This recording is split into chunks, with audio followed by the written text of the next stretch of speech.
Yo, what's up? And so our reflective question comes down to this. Where is the king?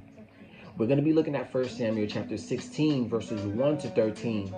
And we're looking here at young David. And I know it's possible when we're thinking about young David, we're thinking about Goliath and us standing in his sandals with a slingshot, slaying some giants.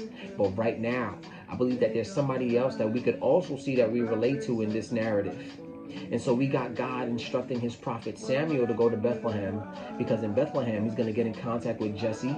Amongst his sons, there's going to be the one that he shows him that's going to be the new king of Israel.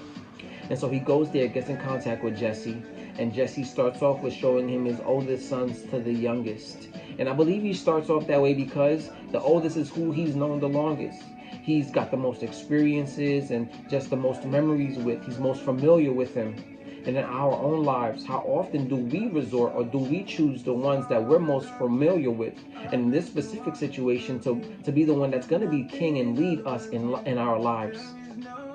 But God doesn't choose him. He goes through 6 of his other sons, coming up to 7 sons. And God is like, I don't choose any of these. And I wonder, and God put this question in my heart as well, what are we seeking God to anoint as king in our lives that he hasn't chosen? And so Samuel's asking in verse 11, do you have any other children? And Jesse's like, yeah, I got one more. He's attending unto the sheep.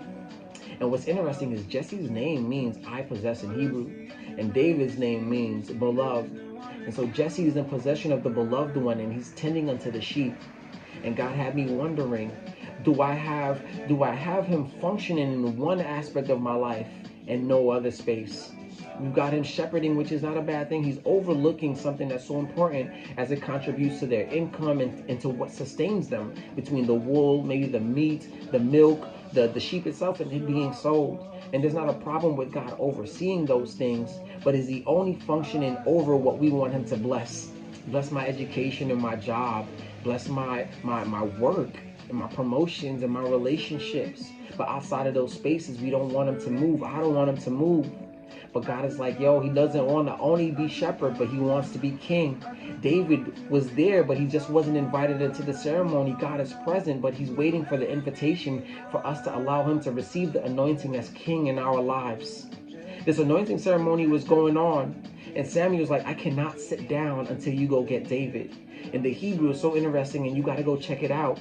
That phrase, I will not sit down, also has usage suggesting that there's no transformation that can take place, there's no change that can take place, and there's no salvation for us that can take place until the anointed one is brought in and invited in. And it's up to us for us to allow him to enter in. The brothers still had importance. David went and fought against Goliath, but those brothers was part of the armies that fought right after. Our character, passions, desires, they still have purpose, but they follow behind the anointed king. And so the question is this: where is the king?